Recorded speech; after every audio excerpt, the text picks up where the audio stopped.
Hello বন্ধুরা, এখন আমি কোয়াইট প্লেস ডে ওয়ান এই সিনেমাটা রিভিউ করতে চলেছি। বেসিক্যালি এটা কোয়াইট প্লেস ফ্র্যাঞ্চাইজির তৃতীয় সিনেমা এবং প্রথম পার্টে প্রিকুয়াল, মানে এটা আগের গল্প। এবং আগের দুটো পার্টের মতো, মানে এটা তৃতীয় পার্ট যখন, আগের দুটো পার্টের মতো জন ক্রাসেন্সকি কিন্তু এই সিনেমাটা ডিরেক্ট করেনি, সে লিখেছে এই গল্পটা। এখানে গল্পটা যেভাবে শুরু হচ্ছে বা গল্পের ব্যাপারে ছোট্ট আইডিয়া যদি বলি, লুপিটা ইঙ্গিগো যে এই সিনেমার লিড, সে একটা মরণ রোগে সে মানে বেশি দিন আর সে বাঁচবে না, সে একটা তার নিজস্ব ইচ্ছা আছে এবং সেটা সে ফুলফিল করতে চায়। তার জন্য সে নিউইয়র্ক শহরের বিভিন্ন জায়গায় সে একটা মানে কাইন্ড অফ বলা যায় যে ঘুরতে যাওয়া বা বলা যায় নিজের শেষ ইচ্ছাগুলো পূরণ করা সে করতে যায়, এবং সেখানে গিয়ে একটা ঝামেলার মধ্যে ফেসে যায় যেখানে এই এলিয়েনরা অ্যাটাক করে। এবং অ্যাটাক করার পর সেখানে কী অবস্থা হয় এবং আলটিমেটলি কি সে সেখান থেকে বেরিয়ে আসতে পারে, নিজে বেঁচে ফিরতে পারে, কারণ সে হয়তো আর বেশি দিন এমনিও বাঁচবে না।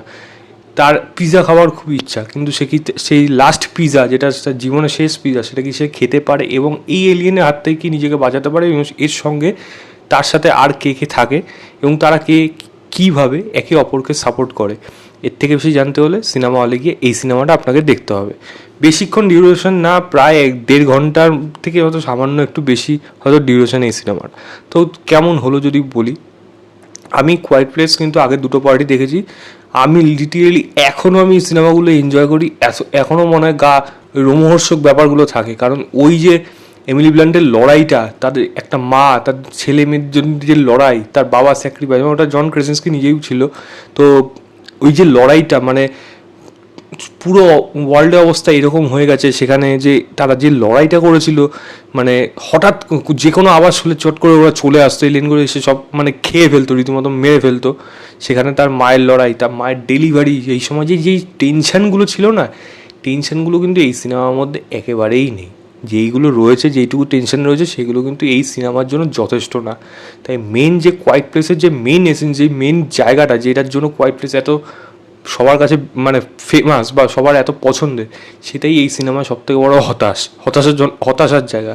আমার কিন্তু সেই জায়গায় হতাশ হয়েছে। সিনেমা ডেফিনেটলি ভালো দিক আছে, কিন্তু খারাপ দিকেও কিন্তু আছে। তো এটা কিন্তু একটা বড় খারাপ দিক এই সিনেমার জন্য, যেটা আমার এই সিনেমার দেখে অ্যাটলিস্ট কিছুটা হলেও আশা করেছিলাম যে না, সে টেনশানটা থাকবে। এই সিনেমার মধ্যে কিন্তু টেনশনের পরিমাণ খুব কম, মানে সেটা খুব একটা যে আছে, মানে সেটা আছে, কিন্তু সেটা ওই লেভেলের না, বা ওই লেভেলের ধারে কাছেও যেতে পারেনি, এরকম ধরনের টেনশন এই সিনেমাতে রয়েছে।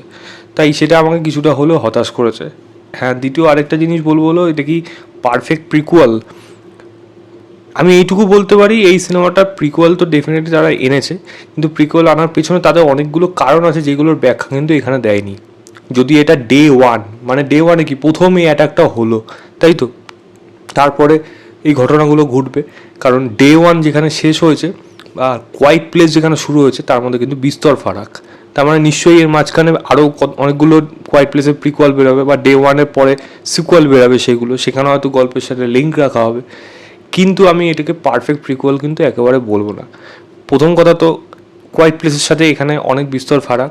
দ্বিতীয় কথা হলো যে একটা এলিয়েন অ্যাটাক এরকম হচ্ছে, তার পেছনে কী কারণ রয়েছে, মানে অনেকগুলো উল্কাপাত হচ্ছে, উল্কাপাতের মধ্যে সেইগুলো এসে পৃথিবীর মধ্যে এসে পড়ছে, সেখান থেকে তাদের উৎপত্তি হচ্ছে। বাট সেই উল্কাটা আসলো কোথার থেকে, এবং সায়েন্স বা বলা যায় সায়েন্টিস্টরা তার কি কোনো আভাস পায়নি আগের থেকে, বা তারা কি আগের থেকে প্রোটেক্টেড ছিল না শহরটার মধ্যে, যে এরকম একটা ঘটনা, মানে এরকম একটা উল্কাপাত হতে পারে, সেখানে এলিয়েন আসবে কিনা সেটা পরের কথা, বাট উল্কাপাতটা হলে তো তার তো ডেফিনেটলি একটা মানে তার নিজস্ব কিছু ডিফেন্স সিস্টেম তো থাকবে, যে কীভাবে জনগণকে বাঁচাবে। তো সেই জিনিসগুলো এই সিনেমার মধ্যে নেই, বা সেই দিকে যায়নি সিনেমার রাইটিং, ডিরেকশন প্রত্যেকেই এখানে।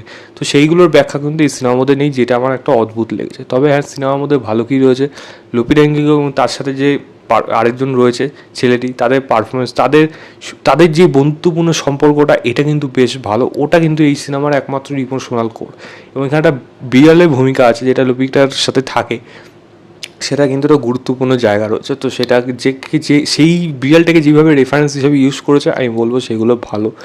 এখানে শহরের মধ্যে অ্যাটাকটা হওয়ার পর মানুষদের কী অবস্থা হচ্ছে, এবং সেখান থেকে মিলিটারি যখন অ্যানাউন্স করছে ওপর থেকে হেলিকপ্টারে, তখন তারা যে মিলিটারি মানে কথা শুনে যেইভাবে পুরো শহরটা একটা রাস্তা দিয়ে হেঁটে যাচ্ছে, সেগুলোকে যেভাবে শ্যুট করা হয়েছে, শ্যুটগুলো কিন্তু ডেফিনেটলি ভালো। আমি সিনেমাটোগ্রাফির প্রশংসা কিন্তু এখানে করব। সাউন্ডের কাজ আমি ভালো বলবো ডেফিনেটলি, যেইগুলো রয়েছে এবং যেই কটা জাম্পস্কেয়ার আছে সেগুলো কিন্তু ঠিকঠাক আমার লেগেছে। লাইটের কাজও আমার ঠিকঠাক লেগেছে এখানে।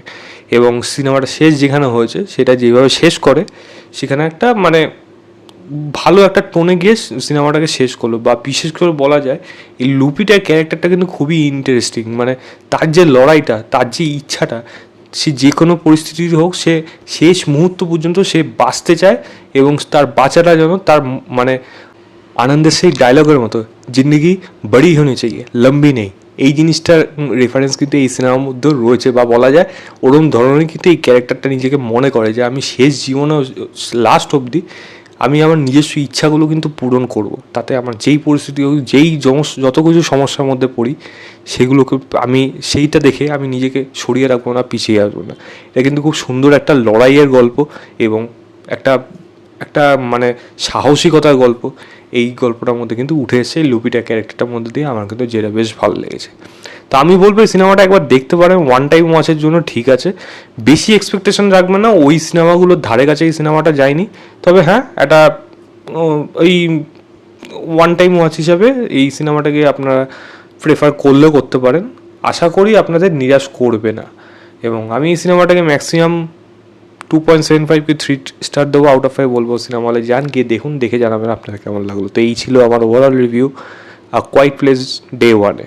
ভিডিওটা ভালো লাগলে লাইক, শেয়ার এবং চ্যানেলটাকে সাবস্ক্রাইব করে দেবেন। বাই।